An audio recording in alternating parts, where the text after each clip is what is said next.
Bem-vindos! Hoje a gente vai mergulhar numa ideia que, assim, à primeira vista parece não fazer sentido nenhum. A gente vive numa época com acesso a tudo que dá prazer, o tempo todo, na palma da mão. E parece que estamos cada vez mais infelizes. É o grande paradoxo, né? Exato. E é essa a provocação central do livro Nação Dopamina, da psiquiatra Anna Lembke. A nossa ideia aqui é explorar a fundo as histórias e a ciência que ela apresenta, quase como se a gente estivesse ouvindo a própria autora nos guiando. Perfeito.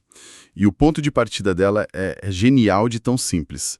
A gente viveu uma transformação radical. Sim. Saímos do mundo de escassez, onde o esforço era para conseguir as coisas, para um de abundância, assim, avassaladora. Comida, notícia, compras, redes sociais. Tudo a um clique de distância. A qualquer hora. E ela tem uma metáfora para isso que é perfeita e, vou te dizer, um pouco assustadora. A da agulha hipodérmica. Essa mesma. O smartphone é a agulha hipodérmica dos tempos modernos, fornecendo incessantemente dopamina digital para uma geração plugada. Agulha hipodérmica. É uma imagem muito, muito forte. Total. E o que eu acho mais interessante na abordagem dela é que não é só um livro de neurociência, né? Ela usa as histórias dos pacientes dela, pessoas com adicções bem severas. Como um espelho. Isso. Ela os chama de profetas contemporâneos. Sim, porque ao olhar para esses casos extremos, a gente consegue enxergar nossos próprios comportamentos, talvez menos intensos, mas que seguem a mesmíssima lógica. E para provar esse ponto, ela já abre o livro com uma história que é, sinceramente, impossível de esquecer. Ah, a história de Jacob. A história de Jacob é daquelas que te prendem na primeira página. Ela descreve ele chegando no consultório, um homem de 60 e poucos anos, com cara de executivo do Vale do Silício, sabe? Sei, uma pessoa comum, bem-sucedida. Exato. Ninguém imaginaria o segredo que ele estava prestes a contar. Ele diz que sofria de uma dependência severa de sexo. Mas o mais bizarro é como isso começou. Lá na adolescência, ele inventou uma coisa. Uma coisa que ele mesmo chamou de máquina de masturbação. É um relato impressionante. Ele construiu o aparelho com um toca-discos antigo, uma mola de metal e um bastão. Ele controlava a velocidade do vinil para ajustar o ritmo do movimento e, com isso, ele conseguia ficar num estado de pré-orgasmo por horas. Horas. Nas palavras dele, isso muito viciante. Nossa. É uma busca por controle e intensificação do prazer que é, bem gráfica. E a história dele evolui junto com a tecnologia, o que é fascinante. Sim, com a internet tudo muda. Ele descobre a pornografia online, depois os shows de sexo ao vivo, e aí a coisa fica ainda mais específica. Ele encontra umas comunidades online dedicadas a estímulos elétricos. É um mergulho cada vez mais fundo, né? Ele aprende a construir o próprio aparelho TENS. Só para esclarecer, TENS é aquela sigla para estimulação elétrica nervosa transcutânea, né? Aqueles aparelhinhos de fisioterapia. Exatamente, que dão uns choquinhos para aliviar a dor muscular. Só que ele e o pessoal dessa comunidade usaram a tecnologia para outra coisa, por prazer. E como funcionava? Eles criavam e compartilhavam o que chamavam de rotinas.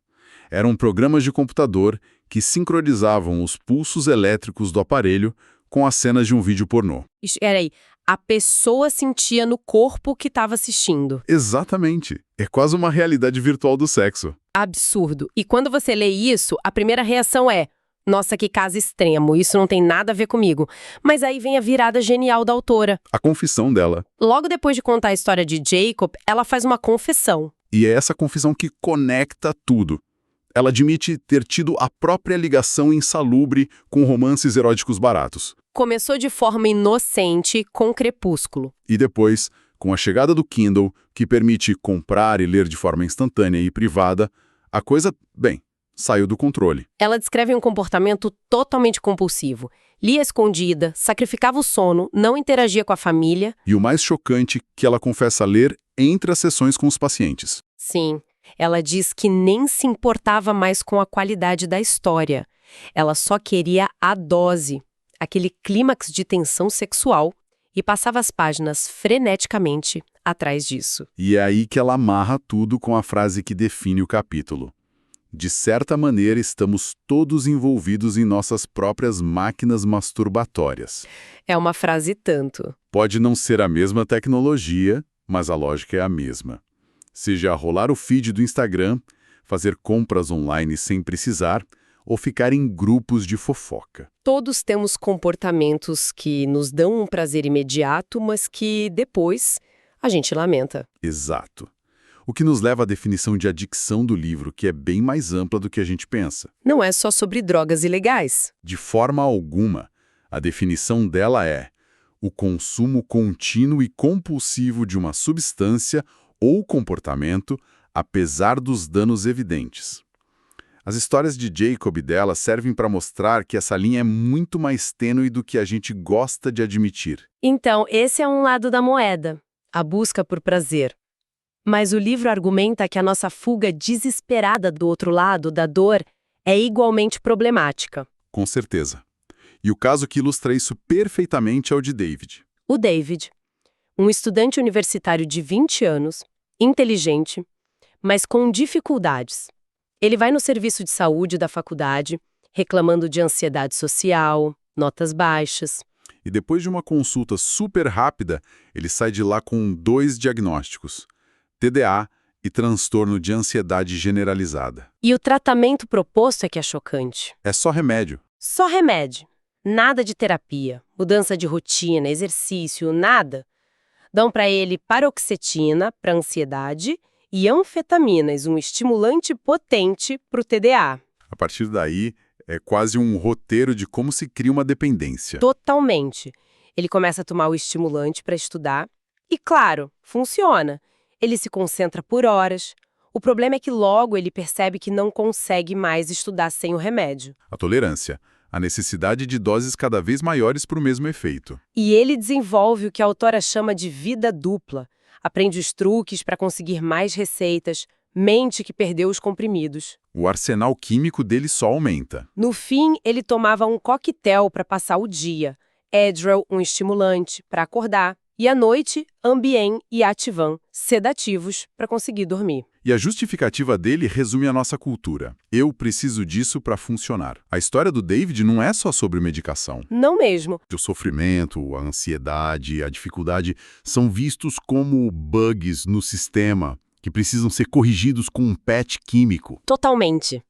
O livro cita um sociólogo, o Philip Reif, que previu isso décadas atrás. Ele disse: o homem religioso nasceu para ser salvo. O homem psicológico nasceu para ser satisfeito. Nossa, perfeito. A gente transformou a busca pela felicidade numa obrigação. E qualquer desvio disso é uma falha. E isso se reflete em tudo, né? Na criação dos filhos, tentando protegê-los de qualquer frustração. Sim, criando adultos menos resilientes. E ela recupera as ideias de Aldous Huxley, do Admirável Mundo Novo, e do Neil Postman, que escreveu Nos Divertindo até a Morte. Ambos previram uma sociedade controlada não pela dor, mas pela distração. Pelo nosso apetite quase infinito por distrações. O que nos leva ao grande paradoxo do livro, que é uma ideia de explodir a cabeça. Que é? Talvez o motivo de estarmos todos tão infelizes seja porque estamos dando duro demais para evitar sermos infelizes. Uau! Essa folga constante do desconforto, na verdade, só o amplifica. Exatamente. As histórias são poderosas, mas a pergunta que fica é: por que isso acontece? Qual é o mecanismo no nosso cérebro que faz isso? Certo, é aqui que entra a neurociência. É a espinha dorsal do argumento todo. E a primeira coisa que ela faz é corrigir uma ideia comum sobre a dopamina. De que ela é a molécula do prazer, né? Isso. Ela não é bem a molécula do gostar de algo. A ciência mais recente mostra que ela está mais ligada à motivação, ao desejo, ao querer algo. Entendi. É o que te faz levantar do sofá para pegar o chocolate. Exato. Mais do que o prazer de comer o chocolate em si. Sabendo disso, ela nos convida a imaginar uma balança no cérebro. A balança de prazer-sofrimento. Adoro essa metáfora. É perfeita, muito visual. Nosso cérebro trabalha o tempo todo para manter essa balança nivelada, em equilíbrio, em homeostase. Agora, imagina que você come um pedaço de bolo. Prazer. A balança inclina. Isso. Imediatamente, o cérebro, que odeia desequilíbrio, aciona um mecanismo para nivelar as coisas. É o que chamam de processo oponente. E é aí que entram os gremlins. Exatamente. Ela descreve esse processo como pequenos gremlins pulando no lado do sofrimento da balança para contrabalancear o prazer. Enquanto o bolo tá na boca, você nem percebe eles. Exato. Mas assim que o prazer acaba, o bolo some. Os gremlins continuam lá por um tempo. O resultado: a balança se inclina para o lado oposto, o do sofrimento. A reação posterior. É a ressaca, a sensação de vazio, aquela melancolia depois de um pico de euforia. Faz todo sentido. É aquela sensação de acabou, depois de terminar uma série. Mas o perigo é o que acontece quando a gente bombardeia essa balança com estímulos de altíssima dopamina, né? Aí o cérebro se adapta de uma forma implacável. Aqueles gremlins do lado do sofrimento, eles começam a fazer musculação. Ficam mais numerosos, mais fortes, mais rápidos. Eles não esperam mais o prazer acabar para pular na balança. Não, eles já ficam ali, de prontidão, acampados no lado do sofrimento. E quais são as consequências práticas disso? Porque isso muda tudo. São duas, e são devastadoras. A primeira é a tolerância. A mesma dose de prazer já não move a balança como antes. Você precisa de um estímulo muito maior só para sentir o mesmo efeito. Um pedaço de bolo não basta. Precisa do bolo inteiro. Exato. E a segunda consequência é talvez ainda pior. A nossa linha de base, nosso humor normal, muda. A balança em repouso não fica mais nivelada.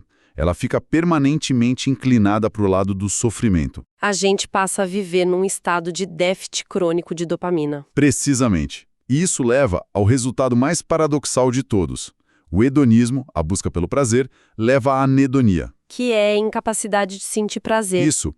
Coisas simples, como ver um pôr do sol, conversar com um amigo, já não tem força para mover essa balança que está sobrecarregada de sofrimento. A pessoa fica num estado em que busca a droga ou o comportamento, não mais para sentir euforia, mas só para tentar se sentir normal. Só para tentar desesperadamente nivelar a balança de volta ao ponto zero. É um ciclo terrível. O que era a solução se torna a causa do problema. Então, se a gente for resumir as lições desses primeiros capítulos, a ideia é que nosso cérebro, programado para um mundo de escassez, não foi feito para essa avalanche de dopamina barata do mundo moderno. Exato.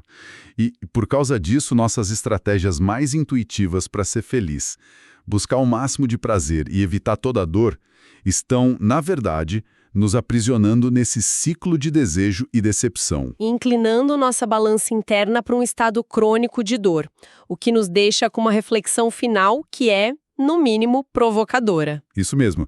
Se a ciência mostra que pressionar o lado do prazer com muita força nos joga com ainda mais força para o lado do sofrimento, isso levanta uma questão fascinante. O que aconteceria se fizéssemos o oposto? Exatamente.